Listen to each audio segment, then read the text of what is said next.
ഞാൻ കഴിഞ്ഞ ദിവസങ്ങളിൽ കുടുംബസമാധാനത്തെപ്പറ്റി ചിന്തിക്കുകയായിരുന്നു. നിങ്ങൾ നിരാശപ്പെടാതെ ശ്രദ്ധിച്ച് ജീവിക്കാമെങ്കിൽ, കുറച്ചുകൂടെ പരിശ്രമിക്കാമെങ്കിൽ, സ്വർഗസ്ഥനായ ദൈവം നിങ്ങളുടെ കുടുംബജീവിതത്തെ ഒരു സംഗീതമാക്കി മാറ്റും. Ever Shine, ever green.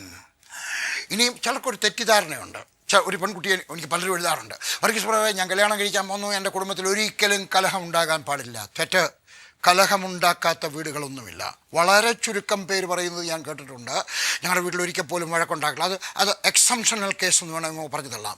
അല്ല എങ്കിൽ നിങ്ങൾ മനുഷ്യരാണെങ്കിൽ നിങ്ങളുടെ വീട്ടിൽ എന്തെങ്കിലുമൊക്കെ പ്രശ്നം ഉണ്ടാകാം. എന്നാൽ ശ്രദ്ധിച്ച് ജീവിച്ചാൽ കലഹത്തിൻ്റെ എണ്ണം, കലഹത്തിൻ്റെ കാഠിന്യം, അതിൻ്റെ ഭീകരത, അതിൻ്റെ അനന്തരഫലം, കോൺസിക്വൻസസ്, അത് നമുക്ക് ലളിതമാക്കി തീർക്കുവാൻ കഴിയും. അതിൻ്റെ ഫ്രീക്വൻസി കുറച്ചു കൊണ്ടുവരുവാൻ കഴിയും. ഇതാ ചില ഉപദേശങ്ങൾ. ഉപദേശം നമ്പർ 1, ഒരിക്കലും പറയാൻ പാടില്ലാത്ത ചില വാക്കുകൾ ഞാൻ നിങ്ങളോട് പറയാം. 1, ഡിവോഴ്സ്. ഒരിക്കലും പറയരുത്, ഞാൻ ഡിവോഴ്സ് ചെയ്യും, ഞാൻ നിന്നെ ഇട്ടിട്ട് പോകും, ഞാൻ ഇറങ്ങിപ്പോകും, എവിടെയെങ്കിലും പൊക്കളെ. ഒരിക്കലും പറയരുത്. ചിന്ത വരാം, പക്ഷെ പറയരുത്. 2, ഞാൻ നിന്നെ ഇഷ്ടപ്പെടുന്നില്ല എന്ന് പറയരുത്. ഞാൻ നിന്നെ ഇഷ്ടപ്പെടുന്നില്ല. ഞാൻ ഒരിക്കൽ ലില്ലി അടുക്കൽ ഇങ്ങനെ പറഞ്ഞു, some time I don't like you but always I love you. ചിലപ്പോൾ എനിക്ക് നിന്നെ ഇഷ്ടമല്ല, പക്ഷേ ഞാൻ എന്നും നിന്നെ സ്നേഹിക്കുന്നു. അതുകൊണ്ട് ഒരിക്കലും പറയരുത് ഞാൻ നിന്നെ സ്നേഹിക്കുന്നില്ല, ഞാൻ നിന്നെ ഹേറ്റ് ചെയ്യുന്നു, എനിക്കതിനോട് ഇഷ്ടമല്ല, ഞാൻ നിന്നെ വെറുക്കുന്നു എന്ന് ഒരിക്കലും പറയരുത്. 3-ാമത്തെ കാര്യം, ഞാൻ നിന്നെ കെട്ടിയത് മഠയത്തരമായി പോയി എന്നൊരിക്കലും പറയരുത്. ഒരിക്കലും പറയരുത്. മഠയത്തരമല്ല, ദൈവം തന്ന ദാനമാണ്. അത് ചിലപ്പോൾ നമുക്ക് മനസ്സിലാവുന്നതായിരിക്കും. കുടുംബമൊക്കെ കൂടുന്നതായിരിക്കാം, നമ്മുടെ ഇഷ്ടമായിരിക്കത്തില്ല. അവിടെ ഇഷ്ടം രണ്ടുപേർക്കും രണ്ട് സ്വഭാവമായിരിക്കാം. എങ്കിലും ഞാൻ പറയുന്നു, നിങ്ങളുടെ ജീവിതം ഒരു സുന്ദരമായ ഒരു കാവ്യമാക്കി മാറ്റുവാൻ നിങ്ങൾക്ക് കഴിയും. 2-ാമത്തെ കാര്യം, നിങ്ങളുടെ ഇണയുടെ കുറ്റം ആരോടും ഒരിക്കലും പറയരുത്.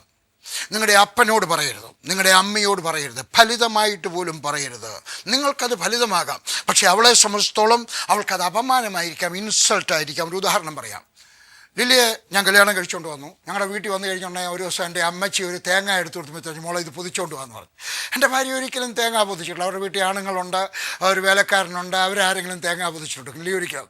ലില്ലി പുറകെ കൊണ്ട് വെച്ചിട്ട് ലില്ലിക്ക് അറിയത്തില്ല. ലില്ലി കടിച്ചൊക്കെ പറിച്ചെടുക്കുക. ഞാൻ അങ്ങോട്ട് ചെന്നപ്പോൾ ലില്ലി ഞാൻ ട്രൈ ചെയ്തിരുന്നുകൊണ്ട് അതിൻ്റെ തൊണ്ട് കടിച്ച് പറിക്കുന്നു. ഞാനിങ്ങോട്ട് വന്നു കഴിഞ്ഞു അമ്മച്ചിട്ട് ഞാൻ ഒരു ഫലിതം പറഞ്ഞ, അമ്മച്ചി എൻ്റെ പട്ടാളത്തിലെ ജോലി പോയാലും എൻ്റെ ഭാര്യയെ കൊണ്ട് ജീവിക്കാം, അവൾ തേങ്ങ പൊതിച്ച് ജീവിക്കും. എന്നെ സംബന്ധിച്ചോളം ഫലിതം, പക്ഷെ അവളെ സംബന്ധിച്ചോളം ഒരു ഇൻസൾട്ട്, ഒരു അവഹേളനമായിരുന്നു. അതുകൊണ്ട് നിൻ്റെ ഭാര്യയെ പറ്റി, നിൻ്റെ ഭർത്താവിനെ പറ്റി ദോഷമായിട്ട്, മോശമായിട്ട് ഒരിക്കലും ആരോടും സംസാരിക്കരുത്. ഒരിക്കലും സംസാരിക്കരുത്. 3, നിൻ്റെ ഇണയുടെ, നിൻ്റെ തുണയുടെ വീട്ടുകാരെ പറ്റി ഒരിക്കലും സംസാരിക്കുക. ഇനി പറയുന്നത് നിങ്ങൾക്ക് പ്രയോജനമായിരിക്കും. നിങ്ങൾ മരുമക്കൾ ഒന്നിച്ചു കൂടി നിൽക്കുമ്പോഴും, പെൺമക്കൾ സാറിന് അവരാണെങ്കിൽ ഒന്നിച്ചു കൂടി നിന്നിട്ട്, മൂത്തവർ വളരെ, രണ്ടാമത്തവർ വളരെ, അപ്പുറത്തവർ, അവരെല്ലാം കൂടി നിന്നിട്ട് നിങ്ങളുടെ അമ്മായിയമ്മയുടെ, അമ്മായിയപ്പൻ്റെ ചില കുറ്റങ്ങളൊക്കെ പറഞ്ഞെന്ന് വരാം. ഒരിക്കലും നിങ്ങൾ പറയരുത്, പറയുന്നത് കേൾക്കരുത്. വേലക്കാർ പറഞ്ഞാൽ കേൾക്കരുത്, അയൽക്കാർ പറഞ്ഞാൽ കേൾക്കരുത്. എനിക്ക് മനസ്സിലാകാത്തൊരു കാര്യമായി മലയാളികളുടെ കാര്യം. ഒരു പെണ്ണിനെ കെട്ടിക്കൊണ്ട് വന്നു കഴിഞ്ഞാൽ ആ വീട്ടിൽ എന്തെങ്കിലുമൊക്കെ കുഴപ്പം ഉണ്ടായിട്ടുണ്ടെങ്കിൽ, എവിടെയെങ്കിലും പണ്ടൊരു അപമാനം ഉണ്ടായിട്ടുണ്ടെങ്കിൽ, പണ്ട് എന്തെങ്കിലും അവിടെ ഒരു തെറ്റ് പറ്റിയിട്ടുണ്ടെങ്കിൽ, പണ്ട് അവരൊരിക്കൽ ജയിലിൽ പോയതായിരിക്കാം, അവിടുത്തെ ഒരാൾ ഒരു അബോർഷൻ നടത്തിയതായിരിക്കും, എന്തെങ്കിലും ഉണ്ടെങ്കിൽ ഇതൊക്കെ പതുക്കെ അവിടെ ചെവി പറയുള്ളൂ. ഞാൻ ചോദിക്കുകയാണ്, അവളോട് പറഞ്ഞിട്ട് നിനക്ക് എന്ത് ലാഭമുണ്ടായി എൻ്റെ കൂടെപ്പിറപ്പ്? എനിക്കറിയാൻ വയ്യ. എന്തിനാണ് അവളുടെയൊക്കെ പറയുന്നത്? അവരുടെ കുടുംബത്തിൽ കലഹം ഉണ്ടാക്കാനല്ലേ നീ ശ്രമിക്കുന്നത്? ഒരിക്കലും ശ്രമിക്കരുത്. മറ്റൊരാളുടെ കുറ്റം പറയരുത്. ഇനി പറയട്ടെ, ആരെങ്കിലും പറഞ്ഞാൽ നിങ്ങൾ കേൾക്കരുത്. നിങ്ങളുടെ ഇണയോടും ഒരിക്കലും പഴിചാരി സംസാരിക്കരുത്. ഒരിക്കലും ഇണയോട് പഴിചാരി സംസാരിക്കരുത്. എന്തെങ്കിലും സംസാരിക്കുന്ന കാര്യമായിട്ട് പറയും. പക്ഷെ പറയാ, അച്ഛാൻ്റെ കുഴപ്പമായത്, അച്ഛൻ എന്നെ നോക്കാഞ്ഞിട്ടല്ലയോ, അച്ഛൻ എന്നെ സഹായിക്കാഞ്ഞിട്ടല്ലയോ, നീ കാരണമാണ് ഇത് വന്നത്. പറയരുത്, സംസാരിക്കരുത്. 4, വഴക്കുണ്ടാക്കാം, പക്ഷേ അതിരുകൾ തകരരുത്. നിങ്ങൾ വഴക്കുണ്ടാക്കുന്ന ഒരിക്കലും മക്കളുടെ മുൻപിൽ വെച്ചായിരിക്കരുത്. വഴക്കുണ്ടാക്കാം, പക്ഷെ മക്കളുടെ മുമ്പിൽ വെച്ചായിരിക്കരുത്. മക്കളില്ലാത്ത സമയത്ത് വഴക്കുണ്ടാക്കാം. കൈകൊണ്ട് സംസാരിക്കരുത് കേട്ടോ, കൈകൊണ്ട് സംസാരിക്കരുത്. മുറിവുകൾ ഉണ്ടാക്കരുത്. വഴക്കുണ്ടാക്കുമ്പോൾ തീരുമാനമെടുക്കരുത്. പ്രധാനപ്പെട്ട ഒരു ഉപദേശം, വഴക്കുണ്ടാക്കുമ്പോൾ തീരുമാനമെടുക്കരുത്. കയറി പറയരുത്, ഇനി ഞാൻ നിൻ്റെ വീട്ടിൽ പോകത്തില്ലടി. പറയരുത്. നീ ഉണ്ടാക്കുന്ന ആഹാരം ഞാൻ കഴിക്കത്തില്ലടി. പറയരുത്. അതുകൊണ്ട് നീ വഴക്കുണ്ടാക്കി കഴിയുമ്പോൾ, ദേഷ്യം വന്നിരിക്കുമ്പോൾ തീരുമാനങ്ങൾ എടുക്കരുത്. പറയരുത്. അടുത്തത്, ബഹുമാനം വിട്ട് സംസാരിക്കരുത്. ഭാര്യയോടായാലും ഭർത്താവിനോടോ എന്ന് പറയരുത്. ഇടോ മനുഷ്യ എന്ന് പറയരുത്. വളരെ ബഹുമാനത്തോടുകൂടെ മാത്രം കോപിച്ചിരിക്കുമ്പോഴും സംസാരിക്കുക.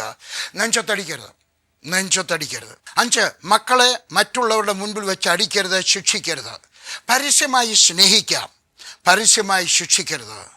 ശാസിക്കുന്നതും വളരെ സൂക്ഷിച്ചായിരിക്കട്ടെ. കണ്ണുകൊണ്ടാകാം, മുഖഭാവം കൊണ്ടാകാം. ചിലപ്പോൾ വീട്ടിൽ ചിലട്ടി ഞാൻ കാണിച്ചു തരാം പറയരുത്. രഹസ്യത്തിലാകാം, പരസ്യമായിട്ട് ഒരിക്കലും ശിക്ഷിക്കരുത്. കൂട്ടുകാരുടെ മുമ്പിൽ വെച്ച്, നാട്ടുകാരുടെ മുമ്പ് വെച്ച് റോഡിലിട്ട് അടിക്കരുത്. എത്ര വലിയ തെറ്റ് ചെയ്താലും റോഡിലിട്ട് അടിക്കരുത്, വഴക്കുണ്ടാക്കരുത്. 6, ദേഷ്യം തോന്നുന്നു ചില നല്ല കാര്യങ്ങൾ ഉറക്കെ പറഞ്ഞാൽ മതി. ദേഷ്യം തോന്നുന്ന ഭാര്യ ചെയ്ത് ശരിയായില്ല. ചിലപ്പോൾ എനിക്ക് തോന്നിയിട്ടുണ്ട്, ലില്ലി കാണിച്ച് ശരിയായില്ല. ഞാൻ അന്നേരം എന്ത് ചെയ്യും? ലില്ലി നല്ലവളാണ്, ഞാൻ പറഞ്ഞിട്ടുള്ള ഒരൊറ്റ ആത്മീയ കാര്യത്തിനും ലില്ലി എതിരെ വന്നിട്ടില്ല. എനിക്ക് സ്വത്ത് വേണ്ട എന്ന് തീരുമാനിച്ചപ്പോൾ ലില്ലി സ്വത്ത് വേണ്ട എന്ന് തീരുമാനിച്ചു. ഞാൻ കട്ടറായിൽ നിന്നും പത്താംകോട്ടയ്ക്ക് പോകാമെന്ന് പറഞ്ഞപ്പോൾ ലില്ലി എൻ്റെ കൂടെ വന്നു. പത്താംകോട്ടയിൽ നിന്ന് ഡൽഹിയിലേക്ക് പോകാമെന്ന് പറഞ്ഞപ്പോൾ ലില്ലി ഒന്നും ചോദിക്കാതെ എൻ്റെ കൂടെ ഇറങ്ങിയത്. ലില്ലിയുടെ 10 ഗുണം ഞാൻ എളുപ്പം അങ്ങ് ഉറക്കെ പറയും. അപ്പോൾ എൻ്റെ മനസ്സിനകത്തുണ്ടായ ചീത്തയായ ഒരു ഭാവനയെ, ഒരു ഭാവത്തെ, ഒരു വിചാരത്തെ അത് അടക്കി ഭരിക്കുകയാണ്. അവിടെ ദേഷ്യം തോന്നുന്നുണ്ടോ? അവൻ്റെ 10 നല്ല ഗുണങ്ങൾ പറയുക. 7, അനുഗ്രഹിക്കുക, ശപിക്കരുത്. ചോദ്യം ചോദിക്കട്ടെ, നിങ്ങളുടെ ഭാര്യയെ നിങ്ങൾ അനുഗ്രഹിച്ചതെന്നാണ്? ഞാൻ ചോദ്യം ചോദിക്കുകയാണ്, നിങ്ങളുടെ ഭർത്താവിനെ നിങ്ങൾ അനുഗ്രഹിച്ചതെന്നാണ്? ഞാൻ ചോദിക്കുകയാണ്, നിങ്ങളുടെ മക്കളെ നിങ്ങൾ അനുഗ്രഹിച്ചതെന്നാണ്? ഞാൻ ചോദിക്കുകയാണ്, നിങ്ങളുടെ വീടിനെ അനുഗ്രഹിച്ചതാണ്, നിങ്ങളുടെ കാറിനെ അനുഗ്രഹിച്ചതാണ്, നിങ്ങളുടെ തോട്ടത്തെ അനുഗ്രഹിച്ചതാണ്, നിങ്ങളുടെ കൃഷിഭൂമി അനുഗ്രഹിച്ചതെന്നാണ്, നിങ്ങളുടെ ബിസിനസ്സിനെ അനുഗ്രഹിച്ചതെന്നാണ്? നിങ്ങൾ അനുഗ്രഹിച്ചില്ല എങ്കിൽ ആരനുഗ്രഹിക്കും? അതുകൊണ്ട് ശപിക്കരുത്, അനുഗ്രഹിക്കണം. ദൈവം നിങ്ങളെ വിളിച്ചിരിക്കുന്നത് അനുഗ്രഹിക്കുവാനായിട്ടാണ്. അതുകൊണ്ട് നിങ്ങളുടെ ഭാര്യയെ നോക്കി അനുഗ്രഹിക്കണം. God bless you dear. അച്ഛനെ ദൈവം അനുഗ്രഹിക്കട്ടെ, മക്കളെ ദൈവം നിങ്ങളെ അനുഗ്രഹിക്കട്ടെ. കൂടെ അവരെ അനുഗ്രഹിക്കുക. ഇനിയും പറയുന്നത് കേട്ടാട്ടെ, നീ അനുഗ്രഹിക്കുന്ന അനുഗ്രഹം. ഞാൻ എൻ്റെ ഓഫീസിൽ പറഞ്ഞുകൊണ്ട് ഗുഡ് മോർണിംഗ് പറയാതെ അതിന് പകരം പറയണ്ട God bless you. Jaish God bless you. Sheeja God bless you. Ribini God bless you. Shugu God bless you. അങ്ങനെ പറഞ്ഞ് ഇനി പറയുന്നത് കേട്ടാട്ടെ, നീ അനുഗ്രഹിക്കുമ്പോൾ ആ അനുഗ്രഹം അവർക്ക് ലഭിക്കുന്നു. മാത്രമല്ല, ആ അനുഗ്രഹം അവർക്ക് ലഭിക്കാതെ വന്നാൽ വേദപുസ്തകം പറയുന്നു, ആ അനുഗ്രഹം ആരാണോ പറഞ്ഞത് അവരിലേക്ക് മടങ്ങി വരുന്നു. ഇതിക്കുള്ള എന്ത് ഉപദേശം, നല്ല ഉപദേശം വേണം.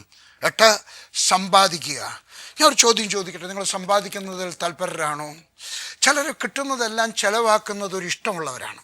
അവരുടെ വരുമാനത്തിനപ്പുറത്താണ് അവർ കഴിക്കുന്നത്. You must bite only what you can chew. നിങ്ങളുടെ വരുമാനത്തിനനുസരിച്ചായിരിക്കണം നിങ്ങളുടെ ചിലവ്. വരുമാനം കുറവാണോ? ചിലവ് കുറയ്ക്കുക. നിങ്ങൾ സമ്പാദിക്കുക, കുറച്ച് ചിലവാക്കുക.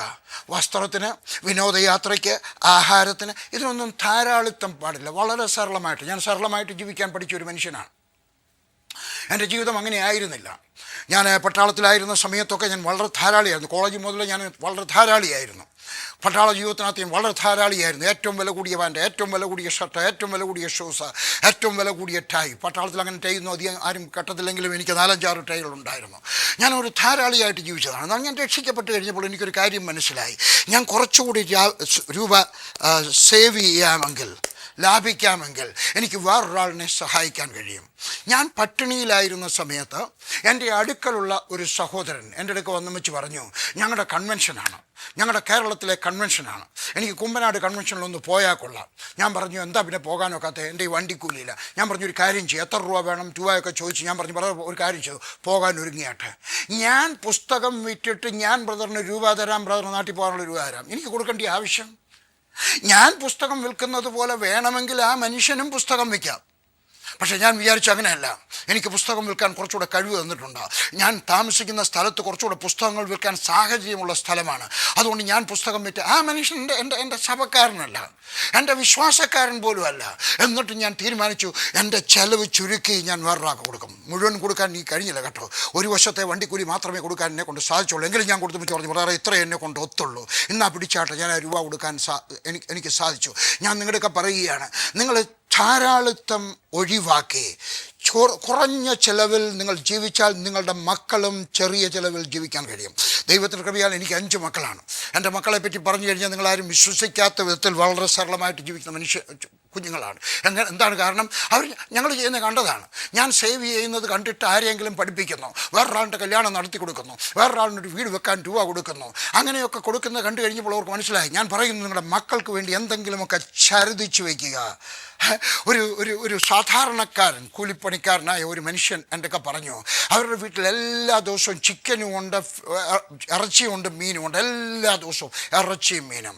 ഞാൻ ചോദിച്ചു, ഇത് എങ്ങനെ സാധിക്കുന്നു? കൊച്ചു വീട്ടിൽ താമസിക്കുന്ന മനുഷ്യൻ പറഞ്ഞു, ഞങ്ങൾ മൂന്ന് പേര് ഞങ്ങൾ കൂലിപ്പണിക്കാരാണ്. ഞാൻ കൂലിപ്പണി ചെയ്യുന്നു, എൻ്റെ ഭാര്യ കൂലിപ്പണി ചെയ്യുന്നു, എൻ്റെ മകൾ കൂലിപ്പണി ചെയ്യുന്നു, 1500 രൂപ കിട്ടുന്നു.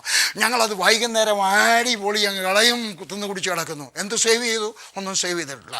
മക്കളെ കെട്ടിക്കാൻ നേരം അതിന് പൈസ ഇല്ല. കുറച്ച് പുരയിടം അടുത്ത ഒരാൾക്ക് വിൽക്കാനുണ്ട്, അത് വാങ്ങിക്കാൻ നമ്മുടെ ഈ പൈസ ഇല്ല. ഞാൻ ചോദിക്കുകയാണ്, 1500 ഗുണം 30 എത്രയായി? 45,000 രൂപയായി. ഒരു എഞ്ചിനീയറുടെ ഡബിൾ ശമ്പളമായി നിങ്ങൾക്ക് സമ്പാദിക്കുവാൻ കഴിയും. ഞാൻ നിങ്ങളെ കുറ്റം പറയുകയല്ല, നിങ്ങൾ സമ്പാദിക്കുക. നിങ്ങൾക്ക് കിട്ടുന്നത് കുറച്ച് ചിലവാക്കിയിട്ട് കൂടുതൽ. എൻ്റെ പപ്പ അങ്ങനെ ചെയ്തത്. ഞാൻ ജനിക്കുന്ന കാലത്ത് പപ്പായ്ക്ക് 75 രൂപ ശമ്പളമായിരുന്നു, പിന്നെ അത് 300ആയി. അങ്ങനെ കൂടി വന്നിരുന്ന സമയത്തും പപ്പ കുറച്ച് ചിലവാക്കിയിട്ട് കൂടുതൽ സമ്പാദിച്ചത് കാരണം പപ്പ മരിക്കുമ്പോൾ ഒരു പണക്കാരനായിട്ട് മരിക്കുവാൻ കഴിഞ്ഞു. ഞാൻ നിങ്ങളൊക്കെ പറയുന്നു, നിങ്ങൾ സമ്പാദിക്കുക, കുറച്ച് ചിലവാക്കുക, കൂടുതൽ സമ്പാദിക്കുവാൻ ശ്രമിക്കുക. ഇനിയും പറയുന്നത് കേട്ടാട്ടെ. സമ്പാദിക്കുന്നത് ചിലർ ബുദ്ധിയുള്ളവർ ബാങ്കിലിടും, ചിലർ പുരയിടം വാങ്ങും, ചിലർ വീട് വയ്ക്കും. ഇനിയും പറയുന്നത് കേട്ടാട്ടെ. നിങ്ങളുടെ സമ്പാദ്യം പുരയിടത്തിലായിരിക്കട്ടെ, വലിയ വീടിലല്ല. ആവശ്യത്തിനേക്കാൾ വലിയ വീട് വേണമോ? ഞാൻ കേരളത്തിലെ റോഡുകളിലൂടെ നടക്കുന്ന സമയത്ത്, യാത്ര ചെയ്യുന്ന സമയത്ത് ചില വീടുകളൊക്കെ കണ്ടുമിച്ച് ഞാൻ വിചാരിക്കും, എൻ്റെ ദൈവമേ, ഇത് മെയിൻ്റെനൻസ് ചെയ്യാൻ എത്ര രൂപ അവർ ചിലവാക്കണം, ഇത് പെയിൻറ്റ് ചെയ്യാൻ എത്ര രൂപ ചിലവാക്കണം, ഇത് തൂത്ത് ഉടച്ചിടാൻ ആളിനെ എവിടെ നിന്ന് കിട്ടും? ഞാൻ പറയാം, നിങ്ങളുടെ ആവശ്യത്തിനുള്ള സൈസിനുള്ള ഒരു വീടായിരിക്കട്ടെ. നിങ്ങളുടെ സ്നേഹം കൊണ്ട് പറയുക, അസൂയ കൊണ്ട് പറയുകയല്ല കേട്ടോ. നിങ്ങളുടെ ആവശ്യത്തിലുള്ള ഒരു വീട് മാത്രമായിരിക്കട്ടെ. ഹല്ലേലൂയ. ബാക്കി ഭൂമി വാങ്ങിച്ചിടുക. ഇനിയും പറയുന്ന ഒരു കാതലായ ഒരു കാര്യം കേട്ടാട്ടെ. ജനസംഖ്യ കൂടും, പുരയിടത്തിൻ്റെ അളവ് കൂടത്തില്ല. അതുകൊണ്ട് കഴിയുന്നത് നിങ്ങളുടെ സമ്പാദ്യം പുരയിടമായിട്ട് വാങ്ങിക്കുക. 9, കുടുംബജീവിതത്തെ പറ്റിയുള്ള ഒരു പുസ്തകമെങ്കിലും നിങ്ങൾ വായിച്ചിരിക്കണം. ഒരു വർഷത്തിൽ ഒരു പുസ്തകമെങ്കിലും. എൻ്റെ ഭാര്യ 2 പുസ്തകം വായിക്കും. അതിൻ്റെ ഗുണം എനിക്കാണ്. ഞാൻ ഒരെണ്ണമെങ്കിലും വായിക്കാൻ ശ്രമിക്കും. ഏതെങ്കിലുമൊക്കെ മാസികകൾ വായിക്കുവാൻ ശ്രമിക്കും. ഞങ്ങൾ പ്രസിദ്ധീകരിച്ചിട്ടുള്ള കുടുംബസമാധാനം എന്ന് പറഞ്ഞ പുസ്തകം നിങ്ങൾ വായിച്ചിട്ടുണ്ടോ? ഇല്ല എങ്കിൽ നിങ്ങൾ വായിക്കണം. അസാധാരണമായ ഒരു പുസ്തകമാണ്. നിങ്ങൾക്കത് കുറച്ചുകൂടെ സമാധാനത്തെ പറ്റിയുള്ള അറിവ് തരും. ഒരു പുസ്തകമെങ്കിലും വായിക്കണം. പത്രത്തിൽ, മാസികയിൽ കുടുംബജീവിതത്തെ പറ്റി വരുന്ന ലേഖനങ്ങൾ നിങ്ങൾ വായിക്കാതെ ഇരിക്കരുത്. കാര്യമായിട്ട് വായിക്കണം. എല്ലാം നിങ്ങൾക്ക്, ഞാൻ പറയുന്ന ഉപദേശം എല്ലാം നിങ്ങൾ അക്സെപ്റ്റ് ചെയ്താൽ നിങ്ങൾ ബുദ്ധിയില്ലാത്ത മനുഷ്യനാണ്. എന്നാൽ പറയുന്നതിനകത്ത് നിങ്ങൾക്ക് നല്ലതെന്ന് തോന്നുന്നതൊക്കെ നിങ്ങൾ അഡോപ്റ്റ് ചെയ്യുവാൻ നിങ്ങൾ ശ്രമിക്കുക. 10, അടുത്തടുത്തിരിക്കണം. പലപ്പോഴും ഞാൻ പറയുന്നൊരു കാര്യമാണ്. അടുത്തടുത്തിരിക്കുമ്പോൾ കുറച്ചുകൂടെ സ്നേഹം കൂടും. അടുത്തടുത്തിരുന്ന് പത്രം വായിക്കുവാൻ കഴിയുമോ? അടുത്തടുത്തിരുന്ന് ആഹാരം കഴിക്കുവാൻ സാധിക്കുമോ? അടുത്തടുത്ത് ഒന്നിച്ച് ചേർന്ന് നടക്കുവാൻ സാധിക്കുമോ? നിങ്ങൾ അടുത്തടുത്തിരിക്കുന്ന നിങ്ങളുടെ മക്കൾ കാണട്ടെ, അയൽക്കാർ കാണട്ടെ, നിങ്ങളുടെ അമ്മ കാണട്ടെ, നിങ്ങളുടെ അമ്മായിയമ്മ കാണട്ടെ. ചില അമ്മായിമ്മമാർക്കൊക്കെ പണ്ട് കാലത്തൊക്കെ അസൂയുണ്ടായിരുന്നു. ഇന്നത്തെ അമ്മായിമ്മമാർക്ക് കുറച്ചുകൂടെ ബുദ്ധിയുണ്ട്. അവർക്ക് മനസ്സിലായി, എൻ്റെ മകനും എൻ്റെ മരുമകളും കൂടെ സമാധാനത്തോടെ പരസ്പരം സ്നേഹിച്ച് ജീവിച്ചാൽ അതിൻ്റെ പ്രതിഫലനം എൻ്റെ ജീവിതത്തിൽ ഉണ്ടാകും. അതുകൊണ്ട് അമ്മായിമ്മമാരെ, നിങ്ങളുടെ മകനും നിങ്ങളുടെ മരുമകളും ഒന്നിച്ച സ്നേഹത്തോടെ അടുത്തടുത്ത് ഇരിക്കുന്നത് കണ്ട് സന്തോഷിക്കുക. 11, നിങ്ങളുടെ കുടുംബത്തിലെ, കുടുംബം എന്ന് പറഞ്ഞാൽ നിങ്ങളുടെ കുടുംബം, നിങ്ങളുടെ ക്ലാൻ, നിങ്ങളുടെ ആ തലമുറയിൽ, നിങ്ങളുടെ അമ്മാച്ചന്മാർ, നിങ്ങളുടെ അപ്പൻ്റെ ജ്യേഷ്ഠന്മാർ, അതിനകത്ത് ഏറ്റവും നല്ല, നിങ്ങളുടെ കുടുംബത്തിലെ ഏറ്റവും നല്ല ഭർത്താവ് നിങ്ങളായിരിക്കട്ടെ. നിങ്ങളുടെ കുടുംബത്തിലെ ഏറ്റവും നല്ല ഭാര്യ നിങ്ങളായിരിക്കട്ടെ. ഒരു തീരുമാനം എടുക്കുക. എൻ്റെ കുടുംബത്തിൽ ഏറ്റവും കൂടുതൽ സമാധാനമായിട്ട് ജീവിക്കുന്ന ഒരു വ്യക്തി ഞാനായിരിക്കും. എൻ്റെ കുടുംബത്തിൽ ഏറ്റവും കൂടുതൽ ഭാര്യയ്ക്ക് സമാധാനം കൊടുക്കുന്ന ഭർത്താവ് ഞാനായിരിക്കും. എൻ്റെ കുടുംബത്തിൽ ഏറ്റവും ആ ഒരു ലക്ഷ്യം. നിങ്ങൾക്ക് എന്താണോ ലക്ഷ്യം? നിങ്ങൾ ചാടുന്നവരെ കണ്ടിട്ടുണ്ടോ? ഹൈ ജമ്പ്, ഉയരത്തിൽ ചാടുന്നവരെ ഞാൻ കണ്ടിട്ടുണ്ട്. അവർ ചാടുമ്പോൾ ഒരു കമ്പ് വെച്ച് കൊടുക്കും. ആ കമ്പിൻ്റെ പുറത്തൂടെ അവർ ചാടും. അത് ചാടിക്കഴിയുന്നുണ്ടെങ്കിൽ ഇത്രയും ചാടിയല്ലോ വീട്ടിൽ പോകാമെന്ന് പറയത്തില്ല. കുറച്ചുകൂടെ ആ കമ്പ് ഉയർത്തി വെച്ച് കൊടുക്കും.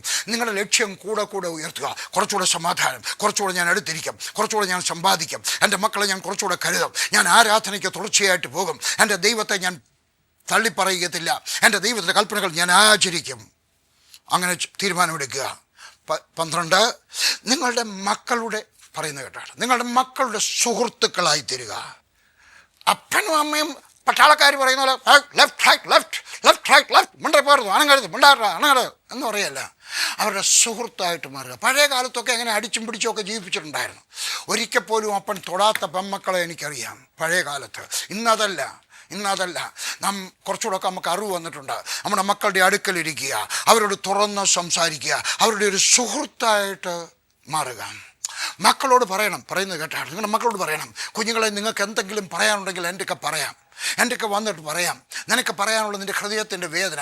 ആരെങ്കിലും നിന്നെ ഏതെങ്കിലും വിധത്തിൽ ഉപദ്രവിച്ചാൽ, നിന്നെ ആരെങ്കിലും, ഇന്നത്തെ ഭാഷയിൽ പറഞ്ഞാൽ, ആരെങ്കിലും നിങ്ങളെ ഏതെങ്കിലും തൊടാൻ പാടില്ലാത്ത സ്ഥാനത്ത് തൊട്ടുപോയാൽ, നിങ്ങളെ ആരെങ്കിലും പീഡിപ്പിച്ച് കഴിഞ്ഞാൽ നിങ്ങൾക്ക് എൻ്റെയൊക്കെ വന്ന് പറയാം. ഞാൻ എൻ്റെ മക്കളുടെയൊക്കെ പറഞ്ഞു. എൻ്റെ കുഞ്ഞുങ്ങളന്ന് സ്കൂളിൽ പഠിക്കുകയാണ്, 16, 17, 18 വയസ്സൊക്കെ ഉള്ള കാലത്ത്. അന്നാണ് ഞാൻ ആദ്യമായിട്ട് ഇതൊക്കെ വിഷയം പഠിച്ചു വരുന്നത്. ഈ പുസ്തകം എഴുതിയപ്പോഴാണ് പഠിച്ചു വന്നത്. ഞാൻ പറഞ്ഞു, കുഞ്ഞുങ്ങളെ, നിങ്ങൾ ജീവിതത്തിനകത്ത് എന്തെങ്കിലും ഒരു മഹാ അബദ്ധം കാണിച്ചോ വിചാരിച്ചു. മനസ്സിലായല്ലോ ഏത് അബദ്ധമായിരിക്കും പെമ്മക്കൊക്കെ കാണിക്കാൻ കഴിയും. നിങ്ങൾ വിചാരിച്ചോ ഏതെങ്കിലും ഒരു മഹാ അബദ്ധം കാണിച്ചോ എന്ന് വിചാരിച്ചു, എൻ്റെ അടുക്ക വന്ന് പറയണം. നിങ്ങളുടെ പാസ്റ്ററുടെ അടുക്കലല്ല പറയുന്നേ, നിങ്ങളുടെ അധ്യാപികയുടെ അടുക്കലല്ല പറയുന്നേ, നിങ്ങളുടെ സുഹൃത്തുക്കളുടെ അടുക്കലല്ല പറയുന്നേ, നിങ്ങളുടെ വീടിന് അടുക്കലുള്ള ഒരു ആങ്കിളിൻ്റെ അടുക്കലും ആൻ്റെ അടുക്കലല്ല പറയുന്നത്. എൻ്റെയൊക്കെ പറയണം. തീർച്ചയായിട്ടും നിങ്ങൾ എൻ്റെയൊക്കെ പറയാൻ ഞാൻ നെഞ്ചത്തടിച്ചെന്ന് വരാം, ഞാൻ കരഞ്ഞെന്ന് വരാം, ഞാൻ തലയിലടിച്ചെന്ന് വരാം, ഞാൻ എന്തെങ്കിലുമൊക്കെ ചെയ്യുന്നു വരാം. പക്ഷേ ഞാൻ നിങ്ങളുടെ കൂടെ നിൽക്കും. നിങ്ങളുടെ പാസ്റ്റർ, നിങ്ങളുടെ ആങ്കിൾ, നിങ്ങളുടെ ആൻറ്റി, നിങ്ങളുടെ വേറൊരു സുഹൃത്ത് അത് എന്നെങ്കിലും ഒരു കാലത്ത് ആരോടെങ്കിലും പറഞ്ഞെന്ന് വരാം. പക്ഷേ ഞാൻ പറയത്തില്ല, ഞാൻ നിങ്ങളുടെ കൂടെ നിൽക്കാം. അതുകൊണ്ട് ഞാൻ സുഹൃത്താവണം. അതുകൊണ്ട് നിങ്ങൾ നിങ്ങളുടെ മക്കളുടെയൊക്കെ പറയണം. ഇനിയും പറയുന്നത് കേട്ടാട്ടെ, ഒരിക്കൽ പറഞ്ഞാൽ പോരാ, കൂടെ പറയണം. അടുത്തത്, അവർക്ക് പറയാനുള്ള ഒരു സ്വാതന്ത്ര്യമുണ്ട്, പറഞ്ഞാൽ നിങ്ങളത് കേൾക്കും എന്ന് അവർക്കൊരു ഉറപ്പുണ്ടാക്കി കൊടുക്കണം. ഒത്തിരി പേരുടെ വീട്ടിലും അങ്ങനെയില്ല. പല മക്കളും ഒരു കളി, ഈ അപ്പൻ്റെയൊക്കെ പറഞ്ഞാൽ അപ്പച്ചൻ കൊന്നുകളെ, അപ്പച്ചൻ തിന്നുകളെ, അമ്മച്ചി ആത്മഹത്യ ചെയ്യും. അതങ്ങ് മാറ്റിയെടുക്കണം. അവർക്ക് തുറന്നു പറയാനുള്ള ഒരു സാഹചര്യം ഉണ്ടാക്കി കൊടുക്കണം. അവർക്ക് തുറന്നു പറഞ്ഞു കഴിഞ്ഞാൽ കോപിച്ചെന്ന് വരാം, ഞാൻ പറഞ്ഞതുപോലെ കോപിച്ചെന്ന് വരാം, അടിച്ചെന്ന് വരാം, വഴക്ക് പറഞ്ഞെന്ന് വരാം, പക്ഷെ ഞാൻ നിങ്ങളോട് കൂടെ നിൽക്കും എന്നുള്ള ഒരു ഉറപ്പ് അവർക്ക് കൊടുക്കണം. അത് കൂടെ പറഞ്ഞ് ഒരു സുഹൃത്തായിട്ട് മാറണം. അടുത്തത് 13, നിങ്ങളുടെ ഇണയുടെ, നിങ്ങളുടെ തുണയുടെ വീട്ടുകാരുമായിട്ട് ബന്ധം പുലർത്തണം. നിങ്ങളുടെ ഇണയുടെ, അവരുമായിട്ട് വല്ലപ്പോഴൊക്കെ ഫോൺ ചെയ്യണം. എൻ്റെ ഭാര്യയുടെ വീട്ടുകാർക്ക് എഴുതുന്നത് ഞാനാണ്, ലില്ലിയല്ല എഴുതുന്നത്. ലില്ലി എൻ്റെ വീട്ടുകാർക്ക് ഫോൺ ചെയ്യും. ഞങ്ങളങ്ങനെ ഇതാരും പഠിപ്പിച്ചിട്ട് പഠിച്ചല്ല, ഞങ്ങൾ പഠിച്ചാണ്. അവരുടെ വീട്ടിലേക്ക് ഞാൻ കൂടെ ഫോൺ ചെയ്യും. ഞാൻ എവിടെയെങ്കിലുമൊക്കെ പോയിട്ട് വന്ന് കഴിയുമ്പോൾ ഞാൻ വിളി ചോദിക്കും, അളിയാ എന്തുകൊണ്ട് വിശേഷം, സുഖമാണോ, കൂടെ എഴുത്തെഴുതും. നിങ്ങളുടെ ഇണയുടെ വീട്ടുകാരുമായിട്ട് നിങ്ങളൊരു ബന്ധം പുലർത്തുക. നിങ്ങൾ ഒരു എഴുത്തെഴുതുക, നിങ്ങൾ ഒരു SMS അയക്കുക, നിങ്ങൾ ഒരു ഇമെയിൽ അയക്കുക. അവരുടെ ജന്മദിനത്തിൻ്റെ ആശംസ വിളിച്ച് പറയുക. അവരുമായിട്ടൊരു ബന്ധം പുലർത്തുക. 14, ആരോഗ്യശാസ്ത്രം പറയുന്നത് ഒരാൾ ഒരു ദിവസം 10 ഗ്ലാസ് വെള്ളം കുടിക്കണമെന്നാണ്. കുറഞ്ഞത് 3 ലിറ്റർ. പണ്ട് 2 ലിറ്റർ എന്നായിരുന്നു. ഇപ്പോൾ ഡോക്ടർമാർ പറയുന്നു അതിനേക്കാൾ കൂടുതൽ കുടിക്കണം. അല്ലെങ്കിൽ യൂറിൻ ഇൻഫെക്ഷൻ ഉണ്ടാകും, അല്ലെങ്കിൽ പിമ്പിൾസ്, മുഖക്കുരു ഉണ്ടാകും, വേറെ കിഡ്നി സ്റ്റോൺ ഉണ്ടാകും, ഇങ്ങനെ പലതും ഉണ്ടാകും. അതുകൊണ്ട് ഒരാൾ 10 ഗ്ലാസ് വെള്ളമെങ്കിലും ചായയും കാപ്പിയും കൂടാതെ കുടിക്കണം, കുറഞ്ഞത്. ഇനി പറയുന്നത് കേട്ടോ, നിങ്ങൾ 10 പ്രാവശ്യമെങ്കിലും നിങ്ങളുടെ ഇണയോടോ തുണയോടോ സ്നേഹത്തോട് സംസാരിക്കണം കേട്ടോ. 10 പ്രാവശ്യമെങ്കിലും നല്ല കാര്യം പറയണം. നീ സുന്ദരിയാണ്, നിന്നെ കിട്ടിയത് നന്നായിപ്പോയി, നീ എൻ്റെ പ്രിയതമയാണ്, ഐ എം സോ ഹാപ്പി, എന്തെങ്കിലുമൊക്കെ നല്ല കാര്യങ്ങൾ പറയുക. 10 പ്രാവശ്യമെങ്കിലും പറയുക. 10 പ്രാവശ്യം. 16, 15, നിങ്ങളുടെ വീട്ടിൽ പ്രധാനപ്പെട്ട പ്രശ്നങ്ങൾ എന്തെങ്കിലും നിങ്ങൾ കാണുന്നുണ്ടോ? കുടുംബ വഴക്ക്, കുടുംബ വഴക്ക്, എത്ര പ്രാർത്ഥിച്ചിട്ടും മാറുന്നില്ല. 3 വർഷത്തിന് മുമ്പ് ഒരു വർഷത്തിൽ 5 പ്രാവശ്യം വഴക്കുണ്ടായി. അടുത്ത വർഷം 7 പ്രാവശ്യമായി. അതിനടുത്ത പ്രാവശ്യം 9 പ്രാവശ്യമായി. ഈ വർഷത്തിൽ 5-6 പ്രാവശ്യമായി. നിങ്ങളുടെ വഴക്ക് കൂടി വരുന്നുണ്ടോ? കടഭാരം കൂടി വരുന്നുണ്ടോ? കടഭാരം. കുടുംബ വഴക്ക് കൂടുന്നുണ്ടെങ്കിൽ എന്ത് ചെയ്യണം? നല്ല ഒരു ക്വാളിഫൈഡ് ഫാമിലി കൗൺസിലറിനെ കാണണം. ക്രിസ്തീയ വിശ്വാസിയായ ഒരു ഫാമിലി കൗൺസിലറിനെ കാണുന്നതാണ് നല്ലത്. അല്ലാത്തവർ പറയുന്ന ഉപദേശം ചിലപ്പോൾ ശരിയാകണമെന്നില്ല. ഒരിക്കലും ഒരു ചെറുപ്പക്കാരൻ ഡൽഹിയിൽ എന്നെ കാണാൻ വന്നു കഴിയുമ്പോൾ നെഞ്ചടിക്കാൻ തുടങ്ങി. അയ്യോ അയാൾ കടന്ന് പടയ്ക്കുന്നതാണ്, അയ്യോ ചാവാൻ തുടങ്ങുന്നത് പോലെ. കാര്യമൊക്കെ ചോദിച്ചപ്പോൾ പറഞ്ഞു, അപ്പച്ചനും അമ്മച്ചിയും അറിയാതെ ഒരു പെണ്ണിനെ കെട്ടിയതാ. ഞാൻ പറഞ്ഞു, സാരമില്ല, നീ എൻ്റെ അപ്പൻ്റെ അഡ്രസ്സ് ഇങ്ങോട്ടാ, ഞാൻ വിളിച്ച് വിളിച്ച് പറയും. അയ്യോ വേണ്ട, അപ്പച്ചൻ അന്നേരം ഹാർട്ട് അറ്റാക്കായിട്ട് ചാവും. 2 ദിവസം കഴിഞ്ഞ് വെച്ച് വന്നിട്ടാ പറയുന്നേ, ഞാൻ കെട്ടിയത് എൻ്റെ അപ്പൻ്റെ ചേട്ടൻ്റെ മോളെയാണ്. എന്തിനാണ് നീ അങ്ങനെ ചെയ്തേ? അത് ഞാൻ എൻ്റെ ഓഫീസറുടെയൊക്കെ പറഞ്ഞു, അയാൾ പറഞ്ഞു ഞാൻ കെട്ടിയത് എൻ്റെ അമ്മാച്ചൻ്റെ മോളെ, അതുകൊണ്ട് നീയും കെട്ടിക്കോ എന്ന് പറഞ്ഞത്. അതുകൊണ്ട് നിങ്ങൾ വിശ്വാസിയായ ഒരു മനുഷ്യൻ്റെ അടുക്കൽ ഉപദേശത്തിന് പോകണം. ക്വാളിഫൈഡ് ആയിട്ടുള്ളൊരു ഫാമിലി കൗൺസിലിൻ്റെ ഒക്കെ പോകണം. അത് ഒരു പ്രാവശ്യം പോയാൽ ഒക്കത്തില്ല. നിങ്ങളുടെ പ്രശ്നം പരിഹരിക്കപ്പെടുന്നത് വരെ പോകണം. നിങ്ങൾ ചെല്ലുന്ന ഒരു ദിവസം കൊണ്ട് പ്രശ്നം പരിഹരിക്കപ്പെടത്തില്ല. അങ്ങനെയല്ലേ? ക്യാൻസർ വന്നാൽ ഒരു ദിവസം കൊണ്ടല്ല, അത് തീരുന്നത് വരെ. നിങ്ങളുടെ കുടുംബകലഹമാണോ, നല്ലൊരു ഫാമിലി കൗൺസിലറിനെ കാണുക. അദ്ദേഹം ഉപദേശം തരും. എന്നിട്ട് 3 മാസം കഴിയുമ്പോൾ വീണ്ടും ചെല്ലാൻ പറയും, 3 ആഴ്ച കഴിയുമ്പോൾ വീണ്ടും ചെല്ലാൻ പറയും. അന്നേരം ചെല്ലണം. ഇനിയും പറയുന്നത് കേട്ടാ, 2 പേരും ഒന്നിച്ചു പോകണം. ഇനിയും പറയുന്നത് കേട്ടാട്ടെ, മിക്ക സമയത്തും സ്ത്രീകൾ പോകാൻ ഒരുമ്പെടും, പുരുഷന്മാർ പോകത്തില്ല. വളരെ എക്സെപ്ഷണൽ കേസിനകത്ത് മാത്രമേ സ്ത്രീകൾ പോകാൻ വിസമ്മതിക്കുന്നുള്ളൂ. ഒരു ഭോഷരാണ്. നിന്റെ ദുരഭിമാനത്തെക്കാൾ വലുത് നിന്റെ കുടുംബത്തിലെ സമാധാനമാണ്. എന്തിനാ മോളെ ഈ നരകത്തിൽ ജീവിക്കുന്നത്? സഹോദരൻ, നീ എന്തിനാണ് ഈ നരകത്തിൽ ജീവിക്കുന്നത്? എന്തുകൊണ്ട് സമാധാനമുള്ള ഒരു കുടുംബ സമാധാനം നിനക്ക് കെട്ടിപ്പടുക്കുവാൻ സാധ്യമല്ല? ആണ് ഞാൻ നിങ്ങളൊക്കെ പറയും, നിങ്ങൾ തീരുമാനിക്കാമെങ്കിൽ നിങ്ങൾക്ക് സമാധാനം ഉണ്ടാകാം. നിങ്ങൾക്ക് തീരുമാനിക്കാമെങ്കിൽ എന്തിന് കലഹം ഉണ്ടാക്കണം, എന്തിന് നരകത്തിൽ ജീവിക്കണം? നിങ്ങൾ 2 പേരും കൂടെ ഒന്നിച്ച് സമാധാനത്തോടെ ജീവിക്കണമെങ്കിൽ നല്ല ഒരു ഫാമിലി കൗൺസിലറിനെ കാണുക. ഒന്നിച്ചിരുന്ന് സംസാരിക്കുക. നിങ്ങളുടെ തീരുമാനത്തിന് ശക്തിയുണ്ടാകും. ഒന്നിച്ചിരുന്ന് സമാധാനത്തോടെ ജീവിക്കാം എന്നൊരു തീരുമാനം ഉണ്ടാക്കിയെടുക്കാമെങ്കിൽ നിങ്ങളുടെ ജീവിതം അപ്പാടെ മാറും. നേരത്തെ ഞാൻ പറഞ്ഞ ഒരു വിഷയം കൂടി പറഞ്ഞ് അവസാനിപ്പിക്കാം. 16-ാമത്തെ വിഷയം. ഒരിക്കൽ ഒരു വിഷയമേ സംസാരിക്കാവൂ. നിങ്ങൾ ഒന്നിച്ചിരുന്ന് സംസാരിക്കണം. പലരുടെയും വീട്ടിൽ ഒന്നിച്ചിരുന്ന് സംസാരിക്കാനുള്ള കഴിവില്ല. ഇനിയും പറയുന്നത് കേട്ടാട്ടെ, കാര്യം സീരിയസ് ആണോ, സ്വന്തം വീട്ടിലിരുന്ന് സംസാരിക്കാതെ കഴിയുമെങ്കിൽ ഒരു പാർക്കിൽ പോയിരുന്ന് സംസാരിക്കുക. വിശദീകരിക്കാൻ സമയമില്ല. വീട്ടിലിരുന്നാൽ ആ വീട്ടിൽ ഭരിച്ചുകൊണ്ടിരിക്കുന്ന ആ കലഹത്തിൻ്റെ ദുഷ്ടാത്മാവ് നിങ്ങളെ വീണ്ടും ഒരു കലഹത്തിലേക്ക് കൊണ്ടെത്തിക്കാം. അതുകൊണ്ട് വീട്ടിലിരുന്ന് സംസാരിക്കാതെ ഒരു പാർക്കിലോ അല്ലെങ്കിൽ ഒരു ബീച്ചിലോ അല്ലെങ്കിൽ ഒരു റബ്ബർ തോട്ടത്തിലോ എവിടെയെങ്കിലും ഒരു തെങ്ങും തോപ്പിലോ എവിടെയെങ്കിലും പോയിരുന്ന് നിങ്ങളുടെ ലക്ഷ്യം ഇതായിരിക്കണം, സമാധാനം. ഞാനല്ല കുറ്റക്കാരൻ എന്ന് പറയാനല്ല. ഒരു ഭാര്യയും ഭർത്താവും കൂടെ എന്നെ ഒരിക്കൽ കാണാൻ ഇങ്ങോട്ട് കയറി വന്നു കഴിഞ്ഞു വെച്ചാൽ ആദ്യം പറഞ്ഞ എന്ന് പറയാം, എൻ്റെ പേര് ഇതാണ് അവളുടെ പേര്. എവളെന്നെ സമാധാനത്തോടെ ജീവിക്കാൻ അനുവദിക്കത്തില്ല. പ്രശ്നം തീരുന്നില്ല സഹോദര. You are wrong. നീ തെറ്റുകാരിയാണെന്ന് പറയുകയല്ല, പിന്നെയോ നമ്മുടെ പ്രശ്നങ്ങൾക്ക് പരിഹാരം ഉണ്ടാക്കണമെന്നുള്ള വിചാരത്തോടെ എവിടെയെങ്കിലും പോയിരുന്നു സംസാരിക്കുക. ഒരിക്കൽ ഒരു വിഷയമേ സംസാരിക്കാവൂ. ഞാൻ നേരത്തെ വിശദീകരിച്ചാൽ ഒരിക്കൽ ഒരു വിഷയം, 2-3 വിഷയം പാടില്ല. ഒരിക്കൽ ഒരു വിഷയം, ആ ഒരു വിഷയം മാത്രം സംസാരിക്കുക. 2 അതിനോട് ചേർന്നുള്ളത്. 2 നല്ല കാര്യം പറഞ്ഞിട്ട് ഒരു പ്രശ്നം, പിന്നെ 2 നല്ല കാര്യം. അങ്ങനെയാണോ? ഷേക്സ്പിയറിൻ്റെ നല്ല ഒരു നോവലിനകത്തുണ്ട്. ഒരാളിനെ പറ്റി പറയുന്ന സമയത്ത് മോശമായിട്ട് സംസാരിക്കുമ്പോൾ നല്ല കാര്യം പറഞ്ഞിട്ട് പിന്നെ ഒരു മോശക്കാര്യം. അവിടെ നിന്നല്ല ഞാൻ പഠിച്ചത്. ഞാൻ വേദപുസ്തകത്തിൽ നിന്നാണ് പഠിച്ചത്. എൻ്റെ ഭാര്യയാണ് എന്നെ അത് ചൂണ്ടിക്കാണിച്ചത്. വെളിപ്പാട് പുസ്തകത്തിനകത്ത് 7 സഭകൾക്കുള്ള ദൂത് കൊടുക്കുന്നുണ്ട്. അതിനകത്തെ 6 സഭകൾക്കും തെറ്റുണ്ടായിരുന്നു. ഒരു സഭയ്ക്ക് മാത്രമേ തെറ്റില്ലാതെ ഉണ്ട്. ഏത് സഭയുടെയാണെന്നറിയാം? ഫിലഡൽഫിയ സഭ. ബാക്കി 6 സഭയ്ക്കും തെറ്റുണ്ടായിരുന്നു. ആ 6 സഭയുടെയും തെറ്റുകൾ ഇങ്ങനെ പറയുമ്പോൾ ഓരോ തെറ്റേ പറഞ്ഞുള്ളൂ. അതിനെല്ലാം 2 നല്ല കാര്യം, ഒരു ചീത്തക്കാര്യവും 2 നല്ല കാര്യം. അതുകൊണ്ട് നിങ്ങളുടെ ഭാര്യയോട് സംസാരിക്കുമ്പോൾ, നിങ്ങളുടെ ഭർത്താവിനോട് സംസാരിക്കുമ്പോൾ, നിങ്ങളുടെ മക്കളോട് സംസാരിക്കുമ്പോൾ, നിങ്ങളുടെ പാസ്റ്ററോട് പോലും സംസാരിക്കുമ്പോൾ എപ്പോഴായാലും ഒരൊറ്റ പ്രശ്നം പറയുക, 2 നല്ല കാര്യം പറഞ്ഞു വെച്ചാൽ നിങ്ങളുടെ പ്രശ്നങ്ങൾ ഒത്തിരി പരിഹരിക്കപ്പെടുവാനിടയായിത്തീരും. നിങ്ങൾക്ക് സമാധാനമുള്ള വ്യക്തിയായിട്ട് ജീവിക്കാം. ഞാൻ എന്തുകൊണ്ടാണ് ഇത് ധൈര്യത്തോടെ പറയുന്നറിയാം? എനിക്ക് സമാധാനമില്ലായിരുന്നു. അസമാധാനത്തിൻ്റെ കൂമ്പാരമായിരുന്നു എൻ്റെ ജീവിതം. ആത്മഹത്യയെപ്പറ്റി ഞാൻ ചിന്തിച്ചിട്ടുണ്ട്. സത്യം പറയുകയാണ്, ആത്മഹത്യയെപ്പറ്റി ഞാൻ ചിന്തിച്ചിട്ടുണ്ട്. ഭാര്യയെ ഇട്ടിട്ട് പോകുന്നതിനെപ്പറ്റി ഞാൻ ചിന്തിച്ചിട്ടുണ്ട്. പറഞ്ഞിട്ടില്ല. എന്നാൽ ഞാൻ ചിന്തിച്ചിട്ടുണ്ട്, അവളും ചിന്തിച്ചിട്ടുണ്ട്. എന്നാൽ ഞങ്ങളുടെ കുടുംബജീവിതത്തിന് വ്യത്യാസമുണ്ടായി. ഞങ്ങൾ അനുഗ്രഹിക്കപ്പെട്ടവരായി. ഇന്ന് മറ്റുള്ളവർ ഞങ്ങളെ നോക്കിക്കൊണ്ട് അത്ഭുതപ്പെടുവാൻ തക്കവണ്ണം ഇടയായിത്തീർന്നത് പോലെ ആയിത്തീർന്നത് ഇതിങ്ങനെ ആക്കി തീർത്തെടുത്താണ്. ആയതല്ല. ഇനിയും പറയുന്നത് കേട്ടോ, അവസാനിപ്പിക്കുകയാണ്. സമാധാനം ഉണ്ടാകുന്നില്ല, സമാധാനം സ്വയം ഉണ്ടാകുന്നില്ല, സമാധാനം ഉണ്ടാക്കിയെടുക്കുകയാണ്. നിങ്ങൾക്ക് വേണമെങ്കിൽ സമാധാനം ഉണ്ടാക്കിയെടുക്കാം. ആര് പറയും എനിക്ക് സമാധാനം വേണം, എൻ്റെ ഭാര്യയ്ക്ക് സമാധാനം കൊടുക്കണം, എൻ്റെ ഭർത്താവിന് സമാധാനം കൊടുക്കണം, എൻ്റെ മക്കൾക്ക് സമാധാനം കൊടുക്കണം, എൻ്റെ അമ്മയപ്പന്മാർക്ക് സമാധാനം കൊടുക്കണം, ഞാനൊരു സമാധാനപുത്രനായി തീരണം, ഞാനൊരു സമാധാനപുത്രിയായി തീരണം. അങ്ങനെ ആഗ്രഹമുള്ളവർ നെഞ്ചത്ത് കൈവച്ചാട്ടെ. ഒരു അപ്പോസ്തലൻ എന്ന നിലയിൽ, ഞാൻ അപ്പോസ്തലനാണെന്ന് അവകാശപ്പെടുകയല്ല, ഒരു പ്രവാചകൻ എന്ന നിലയിൽ, ഒരു ദൈവദാസൻ എന്ന നിലയിൽ ഞാൻ നിങ്ങളെ അനുഗ്രഹിക്കുവാൻ പോവുകയാണ്. ഒരപ്പൻ്റെ സ്ഥാനത്തു നിന്ന് ഞാൻ നിങ്ങളെ അനുഗ്രഹിക്കാൻ പോവുകയാണ്. നെഞ്ചത്ത് കൈവച്ചാട്ടെ. സ്വർഗസ്ഥനായ ദൈവമേ, ആരൊക്കെയാണോ ഈ സമയത്ത് നെഞ്ചത്ത് കൈവച്ച ദൈവമേ, എനിക്ക് സമാധാന പുത്രനായി തീരണം, എനിക്ക് സമാധാന പുത്രിയായി തീരണമെന്ന് ആഗ്രഹിച്ച് പ്രാർത്ഥിക്കുന്നു, അവരുടെ കുടുംബത്തിൽ സമാധാനം ഉണ്ടാകട്ടെ, അവരുടെ ജീവിതത്തിനകത്ത് വ്യത്യാസം ഉണ്ടാകട്ടെ, അവരുടെ കുടുംബത്തിലെ കലഹം മാറിപ്പോകട്ടെ, അവരുടെ ജീവിതം അപ്പാടെ മാറി ഇന്നു മുതൽ അവരുടെ വീട്ടിൽ സമാധാനം ഉണ്ടാകട്ടെ, അവർ അനുഗ്രഹം പ്രാപിക്കട്ടെ. കർത്താവായ യേശുവിൻ്റെ നാമത്തിൽ ഞാൻ അവരെ അനുഗ്രഹിക്കുന്നു. കർത്താവായ യേശുവിൻ്റെ നാമത്തിൽ ഞാൻ അവരെ അനുഗ്രഹിക്കുന്നു.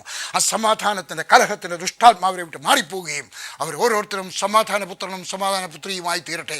അനുഗ്രഹം പ്രാപിക്കുക, ദൈവകൃപ പ്രാപിക്കുക. യേശുവിൻ്റെ നാമത്തിൽ തന്നെ ആമേൻ.